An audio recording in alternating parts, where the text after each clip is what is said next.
Salut tout le monde, c'est Citwax, on se retrouve pour une nouvelle vidéo dans laquelle nous allons parler de l'armée de Freezer. Donc il y a beaucoup de membres de l'armée de Freezer.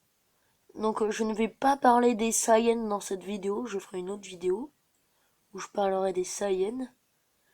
Là, nous allons plutôt parler des autres membres. Enfin, de toute façon, les Saiyans, c'est une minorité de l'armée de Freezer, hein.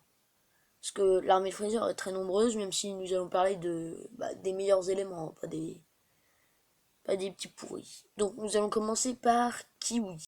Donc Kiwi est un membre de l'armée de Freezer. C'est un membre quand même assez puissant dans l'armée de Freezer parce qu'il y a vraiment des pourritures que Freezer garde. Ça a été pendant de nombreuses années le rival de Vegeta. Donc il a dans les 18 000 de puissance, je crois. Et à égalité avec Vegeta avant que Vegeta n'arrive sur Terre. Sauf que après que Vegeta fut arrivé sur Terre et qu'il se fasse un peu niquer par Goku, Krillin et Son Gohan, quand il repart et qu'il va sur la planète Namek, après avoir récupéré bien entendu, hein, il rencontre un nouveau Kiwi et il apprend que Freezer a donné l'ordre à Kiwi de l'éliminer.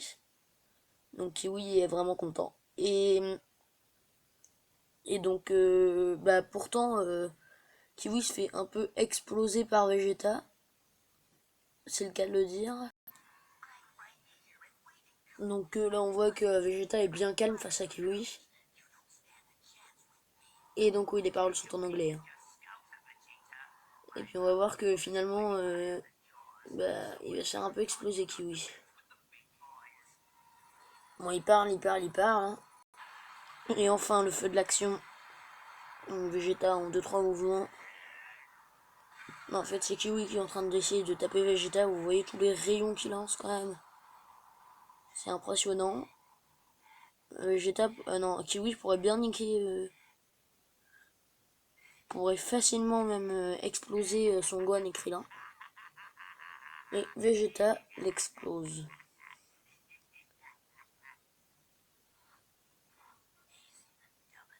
Dommage. Bon, je vous traduis un peu, il fait tu as raté ta chance Vegeta, tu es nul. Et non, je suis encore vivant.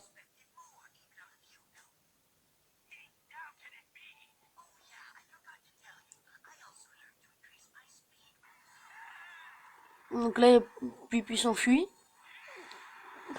Et puis dommage. Ouh, il a pas dû aimer. Et bon, là vous avez pas encore vu, hein. Waya. Donc je vous dis, hein, en deux attaques, Vegeta a explosé. Ensuite, on va parler de Zabon et Dodoria. Donc Zabon et Dodoria sont les deux lieutenants de Freezer. D'ailleurs, on ne sait pas vraiment pourquoi, parce que, bon, ils sont quand même assez forts, hein. Sur le coup, ils sont quand même un peu plus forts que Vegeta. Enfin, avant que Vegeta aille sur Terre. Et puis, voilà. Bon, pourtant, il y a le commando Guignon, hein, qui est 1000 fois plus fort, et puis pourtant, bon voilà, Freezer a la choisissait de la comme lieutenant. Donc, on sait que déjà Dodoria, il est bien plus fort que Krillin et Gohan sur Namek. Puis à un moment, il rencontre Vegeta et il va se faire littéralement exploser comme Kiwi, bien que Dodoria soit un peu plus fort que Kiwi. Ensuite, Vegeta retrouve Zabon en cherchant Krillin et Gohan. Et puis il va, excusez-moi pour le petit bruit, hein. Et puis il va un peu exploser encore une fois Zabon. Mais Zabon utilise une transformation impressionnante. Donc voilà, Zabon passe de ça à ça. Donc oui, il est un peu plus moche sous sa seconde forme, qui est à droite, que sous la première forme qui est à gauche. Mais bon, on va, on va essayer d'être gentil avec lui parce que c'est vrai qu'il devient beaucoup plus fort. Du coup, il explose Vegeta. Sauf que sur l'ordre de Freezer, il doit le ramener au vaisseau pour le remettre en état parce que Vegeta c'est peut-être quelque chose sur les Dragon Ball. Donc Soit dit en passant, Freezer cherche les Dragon Ball sur notre mec, hein, c'est pour ça qu'il est là. Et donc, du coup, Vegeta s'enfuit après avoir été réanimé. Freezer est impuissant lorsque Vegeta vole les Dragon Ball. Et, euh, qu'est-ce que je...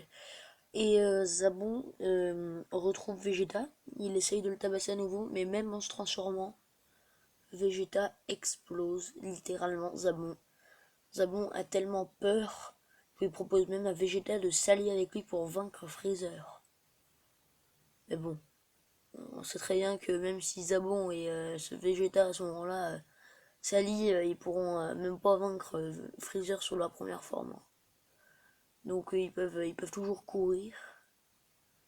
Et donc maintenant, nous allons passer à l'étape suivante, qui n'est plus Zabon, Dodoria ni Kiwi.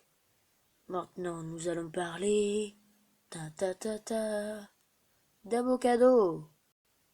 En effet, lorsque Tarbell, le petit frère de Vegeta, arrive sur la planète Terre, il demande de l'aide à Vegeta pour détruire deux monstres infâmes, Abo et Kado. Oui, je sais, ils ont vraiment un nom, des noms bizarres, hein. Et donc, enfin, comme tous les membres de tout. Et donc Vegeta se souvient d'eux. En effet, Abo et Kado sont deux membres. Enfin, c'est un duo parfait qui est aussi fort que le commando Ginyu. Enfin, qui était aussi fort que le commando Ginyu autrefois où Vegeta servait Freezer. Et maintenant, Tarbell dit qu'ils sont peut-être même aussi forts que Freezer. Donc Son Goku est déçu parce qu'il est aussi là, hein. Donc quand Abo et Kado arrivent sur la planète Terre, parce qu'ils suivaient Tarbell, c'est Son Goten et Trunk qui sont désignés pour en combattre un des deux, chacun. Et le combat est pas très très dur, hein. Vous allez voir, Son Goten et Trunk explosent littéralement Abo et Kado. Ouh. Donc voilà, désolé hein, pour le petit truc. Hop.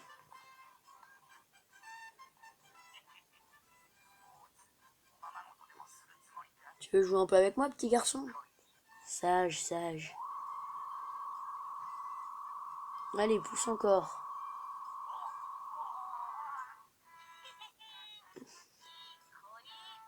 Ouais, je veux jouer, je veux jouer. Donc là, on voit le petit Sangoten qui est bien, bien gentil. Vous voulez jouer avec moi, monsieur? Ah,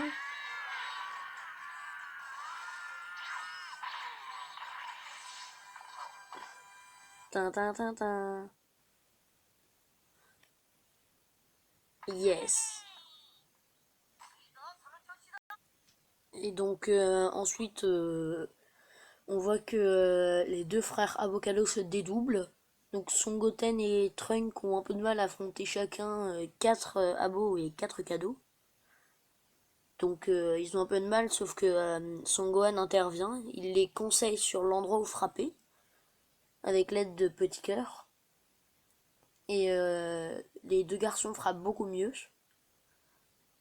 Donc poussés dans leur dernier retranchement, Abo et Kado vont fusionner, créant l'incroyable Abocado. Oui, et oui, Abocado. Et donc dans ce cas-là, Son Goten et Trunk, qui se font à leur tour exploser, décide de fusionner et fusionne en Gotrunk. Donc sans Super Saiyan pour l'instant. Ils activent leur... pardon, non attends. Ils volent des techniques à Yamcha Tenshinhan et à je ne sais plus qui. Et du coup, ils arrivent à pousser Avocado dans ses derniers retranchements. Ils se transforment brièvement en Super Saiyan pour exécuter leur dernière technique qui mettra fin à Avocado. Enfin, du moins, c'est ce qu'ils croient. Parce que Avocado revient à la charge. Il utilise une technique ultime, une immense boule de feu, qui va détruire à tout jamais la Terre. Son Goku et Vegeta décident donc d'intervenir. Ils essayent tant bien que mal de... Ah, j'ai un trou de mémoire. de stopper la boule de feu d'Avocado. Donc en fait, ils font plutôt la course pour savoir qui arrivera le premier à battre Avocado. Et ils font la course tous les deux. Son Goku, pour une fois plus rusé que Vegeta, hein, il lui fait «Eh, c'est quoi ça là-bas?» Et donc Vegeta tourne la tête. Son Goku utilise le déplacement instantané, se retrouve juste devant Avocado, utilise un ultime Kamehameha, et Avocado ne peut rien faire et se fait exploser. Il défusionne Avocado et on croit qu'ils se sont enfuis, donc après ils disent rien, ils repartent tous. Et ils finissent le festin qu'ils étaient en train de manger, donc tous les aides de Goku et tous ses amis. Et à ce moment-là, on voit Goku qui fait Hey, vous vous en voulez un peu les gars? Et puis tu vois les têtes d'Avocado qui surgissent des buissons, et donc on n'a rien sur eux, mais on suppose qu'ils deviennent copains, et puis on les revoit plus dans les autres films, dans les prochains films. Donc voilà, c'est la fin de cet épisode. Abonnez-vous quand vous le souhaitez, et mettez un like, ça me ferait hyper plaisir.